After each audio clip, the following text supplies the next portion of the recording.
ఇక్కడికి పిలిచిన ఆ దేవాది దేవుడికి వేలాది వందనాలు చెల్లిస్తున్నాను. ఫాదర్ ఇంత గొప్ప ఛాన్స్ ఇచ్చినందుకు వాళ్ళకి థ్యాంక్ యూ చెప్తూ, ఇక్కడికి ఈ ప్యారిష్కి ఇన్వైట్ చేసిన అంకుల్ రాయప్ప గారికి, లూదమ్మ ఆంటీ కూడా ప్రత్యేక వందనాలు తెలియజేస్తూ, ఈరోజు మనందరికీ తెలుసు అమ్మ నిష్కలంక మాత హృదయ పండుగ. అయితే ఈ దినము దేవుడు నియమించుకున్నాడు, ఆ దేవాది దేవుడు ఇక్కడికి పిలిపించుకున్నాడు అని నేను ఎంతో ఆనందిస్తూ ఉన్నాను.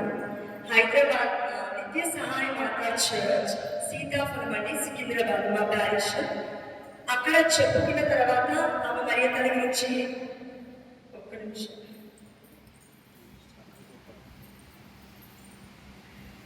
అమ్మ మరియ తల్లి గురించి అక్కడ చెప్పిన తర్వాత నా మొట్టమొదటి సాక్ష్యం ఏంటంటే, ఇక్కడ ఆ దేవాది దేవుడు గొప్ప అవకాశాన్ని కల్పించారు. మనం అందరం చూస్తున్నాం, ఇందులో 7 ఖడ్గాలు ఉన్నది అమ్మ మరియ తల్లి హృదయంలో. అయితే ఈ జపమాలను మనం ఏమంటామంటే 7 గుర్తుల రక్త కన్నీటి జపమాల. 5 గుర్తుల జపమాల ఏంటి అని అంటే దేవుడి యొక్క పంచగాన్ని గుర్తు చేస్తుంది. 7 గుర్తుల జపమాల ఏంటంటే మనకి బైబిల్లో యూదుల ఆచారం ప్రకారం 7 అనేది సంపూర్ణమైన సంఖ్య. అదేవిధంగా 7 అనేది సంపూర్ణమైన సంఖ్య కాబట్టి అమ్మ మరియ తల్లి కేవలం ఈ 7 ఖడ్గాల ద్వారానే బాధపడలేదు, ఇంకా ఎన్నో ఖడ్గాలు ఉన్నాయి, ఎన్నో మరణ వేదనలు ఆ తల్లి పడింది. మరి మనం అందరం ఎందుకు తెలుసుకోవాలి? దీనివల్ల మనకి ప్రయోజనం ఏంటంటే, నేను నా జీవితంలో పొందుకున్నది ఏంటంటే శాంతి, సమాధానం. ఎందుకంటే ఈ 7 గుర్తులు మనం ధ్యానిస్తున్నప్పుడు, ఫర్ ఎగ్జాంపుల్ ఇప్పుడు ప్రపంచవ్యాప్తంగా మరియ తల్లి ఎన్నో ప్రదేశాలలో రక్త కన్నీరు కారుస్తూ ఉంది. చాలా మంది చూసి చూడనట్టు వెళ్ళిపోతూ ఉంటాము, కానీ దేవుడు నాకు ప్రేరేపించింది ఏంటంటే ఇది ప్రకటించు అని. కొన్ని కళల ద్వారా దేవుడు మాట్లాడాడు. సరే, కళలైతే పక్కన పెడదాము కానివ్వండి. ఇప్పుడు నేను వేస్తున్న జపమాల కూడా మే నెల 31వ తారీఖున ఒక అక్క నాకు ఫోన్ చేసి, నాకెందుకో ప్రేరేపణ వస్తుందమ్మా, ఈ జపమాల నీకు ఇవ్వాలి అని, నేను ఇది కేరళ నుంచి తీసుకొచ్చాను, దయచేసి తీసుకో అని చెప్పారండి. అది మొట్టమొదటిసారి. రెండవసారి, దేవా నువ్వు చెప్తే నేను చేస్తాను, వ్యాకుల మాట గురించి ప్రకటిస్తాను అనుకొని నేను మా వారు నాగార్జున సాగర్ చర్చ్కి వెళ్ళాను. అక్కడికి కూడా జయపాల్ సిస్టర్ గారు వచ్చారు. తను ఎవరో నాకు తెలియదు, ఫస్ట్ టైం అక్కడికి వచ్చారు. నన్ను అక్కడికి వచ్చిన తర్వాత చాలా మంది ఉన్నారు, అక్కడ చాలా మంది ప్రార్థన చేసుకుంటున్నారు. కానీ తను వచ్చేసి, నేను అక్కడ మోకరించి ఏడుస్తున్నాను, వచ్చి నువ్వు ఎందుకైతే ఏడుస్తున్నావో దేవుడు దానికి సమాధానాన్ని ఇస్తాడు, అయితే నా దగ్గర ఉన్న జపమాల తీసుకో, ఈ రక్త కన్నీటి జపమాల చెప్పుకో అని చెప్పిందండి. ఇది రెండవసారి. అందుకే మరియ తల్లి గురించి ఎందుకు ప్రకటిస్తున్నా అంటే, దేవుడు మనుషుల ద్వారానే మాట్లాడతాడు. డైరెక్ట్గా వచ్చి మాట్లాడినా మన యొక్క గుడ్డి కళ్ళకు అర్థం కాదు, అంటే మన పాప జీవితంలో ఉన్నాము కాబట్టి. అయితే ఇందులో ఉన్న 7 గుర్తుల యొక్క గొప్పతనం చెప్తాను, దయచేసి వినండి. నేను షార్ట్ కట్గా చెప్తాను, కొంత సమయాన్ని ఇచ్చారు కాబట్టి. 7 గుర్తులు ఏమని చెప్తున్నాయంటే, మొట్టమొదటి గుర్తు, సిమియోను తన చేతులతో బాలయేసుని పట్టుకుంటూ పరిశుద్ధ తల్లి వైపు చూస్తూ, నీ హృదయం నుండి ఒక ఖడ్గము దూసుకొని వెళ్ళు అని ప్రవచించినప్పుడు మరియ తల్లి పైన మరణ వేదన. మనమందరం పరిశుద్ధ గ్రంథంలో చూసాము. లూకా సువార్త 2వ అధ్యాయము 34వ వచనంలో ఇది ఉందండి. పరిశుద్ధమైన గ్రంథంలో ఈ వాక్యం ఉంది, మనం బయట నుంచి తీసుకురాలేదు. అయితే ఇక్కడ సిమియోను అన్నప్పుడు మరియ తల్లి ఆ పసికందుని ఎత్తుకొని వచ్చింది దేవాలయానికి ఇలానే. కానీ మీ హృదయంలోకి ఖడ్గం దూసుకు వెళ్తుంది అనగానే భయపడింది, బాధపడింది, మరణ వేదన పడింది. ఎందుకంటే ఆ దేవాది దేవుడి యొక్క ప్రణాళిక, ఎంతో కొంత ప్రార్థిస్తున్న మనకే రేపో ఎల్లుండో జాబ్ వస్తుందో రాత్రిలో కూడా తెలుస్తుంది ఒక్కొక్కసారి దేవుడి దర్శన భాగ్యం ద్వారా. అలాంటిది మరియ తల్లికి భవిష్యత్తు తెలియదా అంటే ఆ దేవాది దేవుడు వివరించాడు అమ్మకి.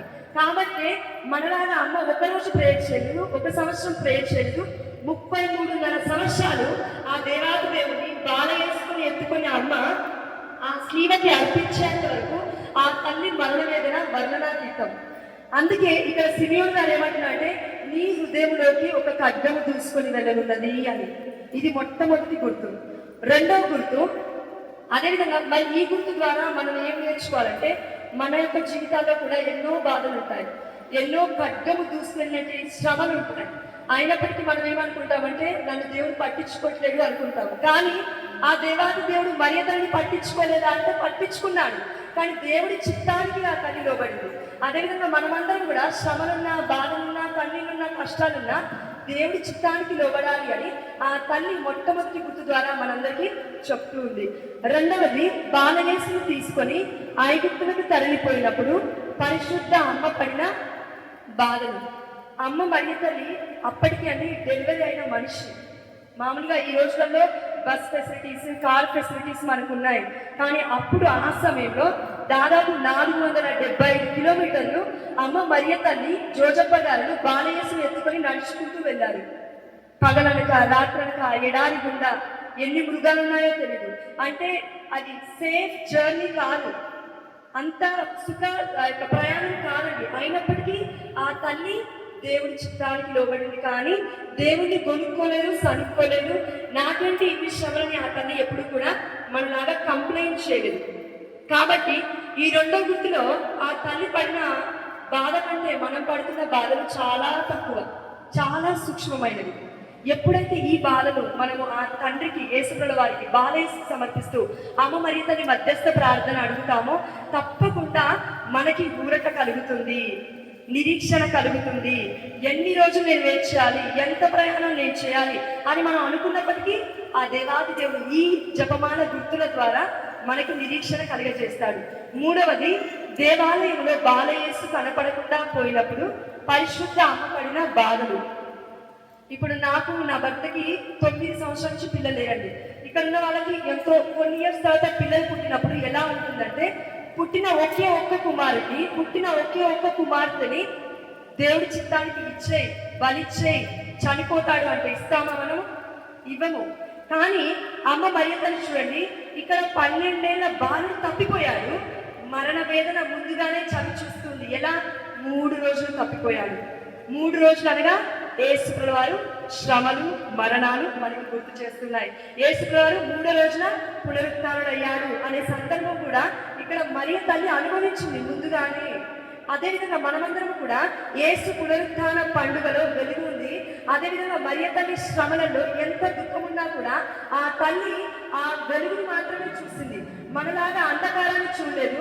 ఆ తల్లి యేసుప్రభుల వారి వైపే చూస్తుంది. అందుకే ఒక మాట అంటుంది మరియ తల్లి, లూకాసు వార్త 1వ అధ్యాయము 46వ వచనం చూడండి, 45, 46. ఇదిగో నా హృదయము రక్షకుని అందు ఆనందించున్నది అనేసి. అదేవిధంగా ఈ రోజు మనం అందరం చెప్పగలగాలి అని మరియ తల్లి కోరుకుంటూ ఉంది. 4వ గుర్తు, స్లీవను మోసుకొని వెళ్తున్న యేసును చూసినప్పుడు పరిశుద్ధ అమ్మ పడిన బాధలు. మన కుటుంబాలలో తల్లిదండ్రులు, బిడ్డలు, లేకపోతే భార్య, భర్తలు, అమ్మ నాన్నగా ఉన్నప్పుడు కోడలి బరువు నువ్వు ఎందుకు మోస్తున్నావు అని అంటాము కొడుకుని. లేదంటే ఏదైనా జాబ్ రాకపోయినా, బిజినెస్లో లాస్ అయినా, ఇంకేదైనా మనం చాలా మటుకు బిడ్డని ఓదార్చే వారి కంటే ఎక్కువగా బిడ్డని బాధ పెట్టే వాళ్ళనే ఉంటామండి. అది మన తప్పు కాదు, కానీ సాధారణ ప్రభావం అలాంటిది. కాబట్టి ఆ సమయంలో వాళ్ళు ఎంత బాధపడుతున్నారని మనం ఆలోచించాం. కానీ మనం అనేదే మనం అంటుంటాం, సంపాదించు, ఇది చేయి. పెళ్లి చేసుకోవడం ఇంట్రెస్ట్ లేకపోయినా పెళ్లి చేసుకో అంటాం. పెళ్లి అయిపోయిన తర్వాత ఇన్ని బాధకి కారణం నువ్వే అని మళ్ళీ నీ కొడుకుని అంటాం. కాబట్టి దేవుడు ఏం చెప్తున్నాడంటే, స్లీవ శ్రమలకు అమ్మ మరియ తల్లి అప్పచెప్పేసింది. యేసుప్రభుల వారు వెళ్తున్నప్పుడు చూస్తూనే ఉంది ఆ తల్లి, అన్ని బాధలు పడుతున్నప్పుడు చూస్తూనే ఉంది ఆ తల్లి, 540 గాయాలు పొందుకున్నప్పుడు చూస్తూనే ఉంది ఆ తల్లి, స్లీవ తలలో ఉన్నత కూర్చున్నప్పుడు చూస్తూనే ఉంది ఆ తల్లి, ఇదిగో శిలని కొట్టినప్పుడు చూస్తూనే ఉంది ఆ తల్లి. ప్రతి క్షణము ఆ తల్లి చూస్తూనే ఉన్నది కుమారుని బాధ, కుమారుని మరణవేదన. కాబట్టి స్లీవ వెనక దాగి ఉన్న శ్రమలు అమ్మ మరియ తల్లి 7 గుర్తుల రక్త కన్నీటి జపమాల. కాబట్టి యేసుప్రభుల వారు ఆ స్లీవ మార్గంలో వెళ్తున్నప్పుడు ఎవ్వరు తోడుగా రాలేదు. కల్వరి కొండ మీద వరకు. ఎక్కడి నుంచి అంటే తన తల్లి గర్భంలో ఉన్నప్పటి నుంచి ఆ దేవాది దేవుని యొక్క హస్తము పట్టుకొని ఆ తల్లి అనుసరిస్తూనే ఉంది స్లీవ వరకు కూడా. ఈ ప్రపంచంలో ఎవరూ అంతనంగా ప్రేమించలేరు యేసుప్రభుల వారిని మరియ తల్లి ప్రేమించినట్టుగా. అదేవిధంగా యేసుప్రభుల వారిని ప్రేమించినట్టుగా ఆ తల్లిని ఎవరూ ప్రేమించలేమండి. అందుకే మరియ తల్లిని స్థుతిస్తున్నారు, ఆరాధిస్తున్నారంటే మనం పట్టించుకోకూడదు. ఎందుకంటే ప్రేమకి అవధులు లేవు. తల్లికి బిడ్డకి మధ్యలో అవధులు లేనప్పుడు మనం దేవాది దేవుడు ఇచ్చిన మర్యాదల్ని ప్రేమిస్తే తప్పు లేదు అని ఆ యొక్క విషయాన్ని మనం గుర్తుపెట్టుకుంటూ ఈ శ్రీవత్సవలలో యేసుప్రభు వారు వెళ్తూ ఉన్నప్పుడు ఏ విధంగా అయితే తల్లి ఆ దేవుని చూసి అయ్యా నీ చిత్తం అంటుందో మనము కూడా ఈ లోక జీవితంలో ఎన్నో శ్రమలు ఉంటాయి. బాధ లేని వ్యక్తి ఎవరు ఉండరు. కాబట్టి దయచేసి మనమందరం కూడా ఆ దేవుణ్ణి ప్రశ్నించకుండా, పరీక్షకి గురి చేయకుండా ఇదిగో మనం ఆ దేవుని ప్రేమించాలి అని మర్యాదని చెప్తుంది. ఆ 5వ గుర్తు శివపై వేలాడుతున్న యేసుని శివ క్రింద నుండి చూస్తూ కన్నీరు కార్చిన పరిశుద్ధ అమ్మ పడిన బాధలు. చూడండి, మనం ఎంతో మంది శ్రమలలో ఉన్నప్పుడు మన దగ్గరకు వచ్చి చెయ్యి అందించాలని ఎవరు చూడరు. అదేవిధంగా అమ్మ మర్యాదని చెయ్యి అందించడానికి ఉంది అక్కడ, కానీ దేవుడు చిత్తానికి లోబడుతుంది. దించండి నా కుమారుని అని అడగచ్చు. అక్కడ ఉన్న శిష్యులందరూ లేదంటే అక్కడ ఉన్న యూదులందరూ ఎవరైతే ఆపోజిట్ గా లేరో వాళ్ళందరూ కూడా అడగచ్చు, గోల చేయొచ్చండి. కానీ ఎవరు అడగట్లేదు, ఎందుకంటే దేవుడి చిత్తానికి అమ్మ మర్యాదని లోబడింది. కాబట్టి ఈ గుర్తు ద్వారా మనం ఏం తెలుసుకోవాలంటే, మనం ఎలా సమర్పించుకోవాలంటే, అమ్మ నువ్వు శివ క్రింద ఉండి ఆ యేసుప్రభు వారు నీ కుమారుని నువ్వు చూస్తూ అంటున్నావు, నా రక్షకుడి అందు నా ఆత్మ ఆనందించున్నది. ఎందుకంటే అమ్మ మర్యాదని ఎందుకు ఆనందిస్తుందంటే తన రక్షణ కోసం కాదు, ఈ ప్రపంచ మానవాళ్ళందరికీ యేసుప్రభు వారు మరణిస్తే రక్షణ వస్తుంది. ఆ రక్తము చిందించడం ద్వారా మనందరికీ విమోచన కలుగుతుంది. కాబట్టి అమ్మ మర్యాదని విమోచన మాట అని మన కన్న తల్లి అనే కథోలిక శ్రీసభ ప్రకటిస్తుంది. విమోచకుడు అని యేసుప్రభు వారి గురించి చెప్తూ ఉన్నాము. అదేవిధంగా రక్షణ మాట అని మర్యాదని అంటున్నాము, రక్షకుడు అని మనం యేసుప్రభు వారిని అంటున్నాము. ఈ 5వ గుర్తులో మనకి ఎలాంటి శ్రీవత్సవం ఉన్నా అంటే మన శ్రీవని వేయట్లేమండి, మన భారాన్ని మనం మోస్తున్నప్పుడు కూడా ఆ దేవాలయంలో అంటున్నాడు, నీ భారము నా మీద మోపు. యెషయా గ్రంథం 55:22లో, కీర్తన 55:22లో, అదేవిధంగా మత్తయి సువార్త 11:28లో కూడా ఇదిగో నీ సమస్త భారము నా మీద మోపు, నీ కాడి నా మీద మోపు, ఎందుకంటే నా కాడి సిలువైనది అని ఆ దేవుడు అంటున్నప్పటికీ మనం మోపట్లేదు. దేవుడి పైన నా భారం నేనే మోసుకుంటాము అని అంటున్నాం. కానీ 5వ గుర్తులో మోపమని దేవుడు చెప్తున్నాడు. ఇలా మనం ప్రార్థించడం మనకి పూర్ణత కలుగుతుందండి. ఆ యొక్క అశాంతి పోయి శాంతి వస్తుంది. అదేవిధంగా 6వ గుర్తు మృతి పొందిన యేసుని దివ్య దేహమును తన ఒడిలో పరండబెట్టినప్పుడు పరిశుద్ధ అమ్మపడిన బాధలు. ఇక్కడ చూడండి, ఈ వాక్యము పరిశుద్ధాన్ని చెప్తున్నప్పుడు నాకు చాలా ఏమొచ్చినది. ఎందుకంటే ఇక్కడ ఎంతో మంది తల్లికి బిడ్డలు పుట్టి ఉన్నారు. డెలివరీ అయిన తర్వాత ఆ తల్లి బిడ్డని ఎత్తుకుంటుంది, రక్తం ముద్దలో ఉన్న బిడ్డలు ఎత్తుకొని క్లీన్ చేసి ఇస్తారు ఈ రోజులలో అయితే. కానీ ఆ కుమారుడు తను ఏ విధంగా అయితే జన్మనిచ్చిందో కొద్ది గుండెలను చుట్టబడింది అని లూకాసు వార్త 1వ అధ్యాయం మనం చూస్తున్నాం, 2వ అధ్యాయం అక్కడ కొద్ది గుండెలలో వేసుకోవడం అని అమ్మవారి చుట్టూ పెట్టింది, ముద్దాడుతూ ఉంది. కానీ ఇప్పుడు అదే బిడ్డని రక్తపు మడుగులో చూస్తూ ఉంది, చనిపోయిన బిడ్డని ఎత్తుకుంది. అమ్మో నా కుమారుడు మరణించాడే అని బాధపడుతుంది. ఇప్పటికీ చెప్పాలని ఉంది మరి తనకి, నా కుమారుడు నా సొత్తు అని. కానీ మనందరి కోసం, మన బిడ్డలందరి కోసం ఆ తల్లి తన మరణ వేదను ఇదిగో ఇలా ఈ రూపంలో గుర్తు చేస్తూ ఉంది. కాబట్టి మనం బాధపడదు. కుమారుడైనా కుమార్తెనైనా తప్పిపోతున్నప్పుడు ఆ తల్లి ఒడిలోకి మనం చేర్చగలిగితే, ఎందుకంటే అండి మనమందరం ఎలా ప్రార్థిస్తాం, పరలోకమందున్న మా తండ్రి అని ప్రార్థిస్తాం. మరి తల్లి ఎలా ప్రార్థిస్తుంది, నా కుమారుడు నా బిడ్డ కోసం ప్రార్థించు అంటే తన గుడిలోకి చూసి ప్రార్థిస్తుంది ఆ తల్లి. కాబట్టి అండి మనమందరం ఇలా చూడాలి, కానీ మరి తల్లి ఇలా చూడాలి. ఎందుకంటే పాపాత్మమైన మనం అందరికీ కూడా పరలోక తండ్రి ఎలా ఉంటాడంటే దూరంగా ఉన్నాడు అని మనం భావిస్తూ ఉంటాము. కానీ మరి తనకి ఎలా ఉన్నాడంటే తన హృదయంలోనే ఉన్నాడు, తన జీవితంలోనే ఉన్నాడు, తన గర్భం ద్వారా ఈ ప్రపంచానికి పరిచయం అయ్యాడు అనే విషయాన్ని ఆ తల్లి ఇప్పటికీ కూడా గుర్తు చేస్తుంది 6వ గుర్తు ద్వారా. 7వ గుర్తు యేసుని శరీరమును స్థాపితం చేసినప్పుడు పరిశుద్ధ అమ్మపడిన బాధలు. ఈ వాక్యాలన్నీ కూడా యోహాను సువార్త 19వ అధ్యాయం, యోహాను సువార్త 19వ అధ్యాయం, మత్తయి సువార్త 27వ అధ్యాయం అన్నీ ఉన్నాయి క్లియర్గా ఈ కార్డులో. కాబట్టి 7వ గుర్తులో భూస్థాపితం చేసినప్పుడు మర్యాదను ఎలాంటి బాధపడింది అని అంటే, మనం అందరం కూడా ఈ లోక జీవితంలో జీవించినప్పుడు బ్రతికున్నన్ని రోజులు పిల్లలు వింటూ ఉంటాము, బ్రతికున్నన్ని రోజులు నువ్వు ఎందుకు బాగుపడరా అంటాము, చనిపోయిన తర్వాత అప్పు ఏడుస్తాం. అంతా అయిపోయిన తర్వాత బ్రతుకున్నప్పుడు ప్రార్థిస్తే అయిపోతుంది కదా. బ్రతుకున్నప్పుడు నీ నా జీవితానికి ఒక సొల్యూషన్ ఉంది, సమాధానం ఉంది. ప్రపంచంలో ఎక్కడ ఏ డాక్టర్ కూడా ఇవ్వలేదు ఆ సమాధానాన్ని. పరమ వైద్యుడైన మన యేసుప్రభు వారు ఇవ్వగలుగుతారండి, నిజం చెప్తున్నాడు. ఎందుకంటే ఎంతో మంది బిడ్డలు ఐవీఎఫ్ చెప్తున్నారు, ఎంతో మంది కన్సీవ్ అవ్వడానికి ఐవీఎఫ్ ప్రాసెస్ చెప్తున్నారు, ఎంతో మంది బిడ్డలు ఎన్నో రకాలుగా వెళ్తూనే ఉన్నారు. కానీ ప్రతి ఒక్క దాంట్లో అబార్షన్ అనేది ప్రతి ఒక్క దాంట్లో సైన్స్ ప్రకారం అబార్షన్ అనేది ఉంది. నేను నా భర్త కూడా 9 ఏళ్ళ నుంచి ఎందుకు వెయిట్ చేస్తానంటే దేవుడి చిత్తమే చెయ్యాలి. యూకే లైవ్ ఎంతమంది ఫాదర్స్ చెప్తున్నారు, మన చర్చెస్ కూడా ఫాదర్స్ చెప్తున్నారు. కన్నతల్లి కథోలిక శ్రీసభ CCC Catholic of the Catholic church చెప్తుంది. అదేవిధంగా మన యొక్క గురువులు ఎంతో విధంగా చెప్తున్నారు, పాపము చేయకూడదు, ఒక బిడ్డ ప్రాణాన్ని చంపకూడదు, గర్భంలో చంపేసుకోకూడదు, అది అంతకన్నా ఘోరమైన పాపం. కాబట్టి 7 రోజులు మనం గుర్తుపెట్టుకోవాల్సింది, ఇదిగో ఈ యొక్క తల్లి భూగర్భం నుండి జన్మించిన ఆ శిశువు భూస్థాపితం అయ్యేంత వరకు, ఈ యొక్క భూలోకంలో భూగర్భంలోకి వెళ్ళేంత వరకు ఆ తల్లి విడిచిపెట్టలేదు యేసుల యొక్క హస్తాన్ని ఆధ్యాత్మికంగా. అందుకే దేవాలయం యేసుల అంటున్నారు, ఇదిగో శిష్యులు అందరూ వచ్చి యేసులతో అంటున్నారు, ఇదిగో నీ తల్లి నీ సహోదరులు వచ్చి అక్కడ వెయిట్ చేస్తున్నారంటే యేసుల అంటున్నారు, నా తల్లి ఎవరు, నా సహోదరులు ఎవరు, దేవుని చిత్తము చేయవాలి నా తల్లి నా సహోదరులు అని. అంటే అర్థం ఏంటంటే ఇక్కడ మరియు తల్లి ఆల్రెడీ దేవుని చిత్తం చేసింది. అదేంటంటే ఇదిగో నేను ప్రభు దాసురాలు, నీ మాట చొప్పున నాకు జరుగుగా. కానీ లూకాసు వార్త 1వ అధ్యాయం 37-38 వర్షాలు మనం చూసినామండి. ఆ తల్లి ఆల్రెడీ దేవుడి చిత్తం చేసేసింది. ఇప్పుడు మరి తల్లికి యేసుల వారికి ఈ లోకంలోని రక్త సంబంధమే, కానీ దేవుడి చిత్తం ద్వారా, దేవుడి చిత్తం చేయడం ద్వారా ఏం జరుగుతుందంటే ఆధ్యాత్మికమైన బంధం అనేది ఇద్దరి మధ్యలో ఏర్పడిపోయింది. అదేవిధంగా యేసుల వారు అంటున్నారు, 1 కొరింథీ 6:20 అనుకుంటారండి, ఇదిగో నేను మిమ్మల్ని వెలయించుకున్నాను కనుక మీ దేహంతో నన్ను మహిమపరచండి. అంటే మనమందరం ఆధ్యాత్మికంగా యేసుల వారికి పుట్టాము కాబట్టి మనందరం గుర్తుపెట్టుకోవాలి. కీర్తన 2:7 అంటూ ఉన్నాడు, ఇదిగో నేను కనియుంటిని, నీవు నా కుమారుడవు, నీవు నా కుమార్తె అని. కాబట్టి దయచేసి 7 ఎవరైతే మెడిటేట్ చేస్తారో అండి, నేను ఒక్కటి గట్టిగా చెప్పగలుగుతాను మనస్ఫూర్తిగా, శాంతి సమాధానం వర్ధిల్లు. నిజం చెప్తున్నాను. కానీ ఏవైతే కుటుంబాలు చనిపోతున్నాయి ఈ రోజు చాలా మంది భార్యాభర్తలు పెళ్లి చేసుకున్న భార్యాభర్తలు ఎవరైతే ఉంటారో 2 నెలలకి 3 నెలలకి 6 నెలలకి సంవత్సరం కూడా ఆగట్లేదు, డివర్స్ వెళ్తున్నారు. ఓపికలు లేవు, ప్రేమ లేవు.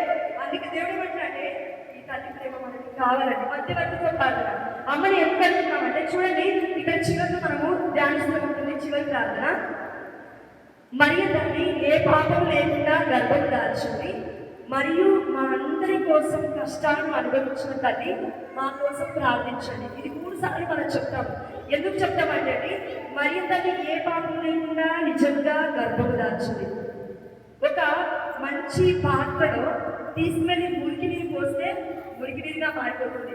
అదేవిధంగా మనమందరం అండి మురికిగా ఆలోచించకూడదు, పాపపు ఆలోచనలతో ఆలోచించకూడదు.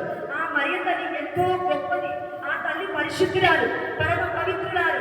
అందుకే దేవుడు అంటున్నాడు, ఇదిగో నేను ఎక్కడ నివసిస్తాను, ఈ యొక్క మానవుడు నిర్మించిన దాంట్లో కాదు, నేను నిర్ణయించుకున్నాను.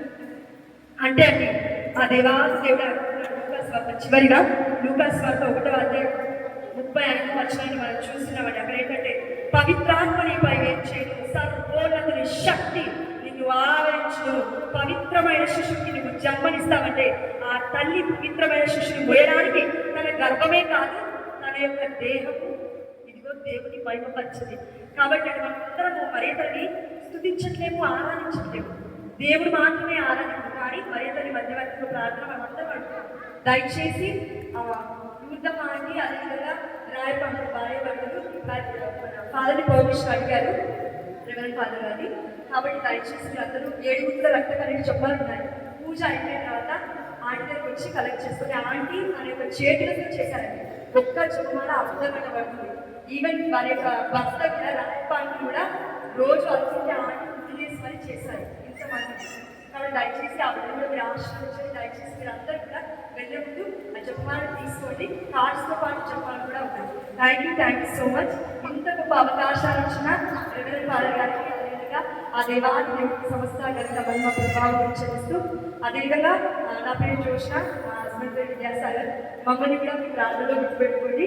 మరి ముఖ్యంగా అమ్మ మరియ తల్లి 7 గుర్తులు కాదనేది 7:77 అంటే జీవితాంతం మనం గుర్తుపెట్టుకుంటే అమ్మ మరియ తల్లి శ్రమలు, మరణ వేదన, స్త్రీవ వెనక దాగి ఉన్నాయి, స్త్రీవ గుర్తు కాదని.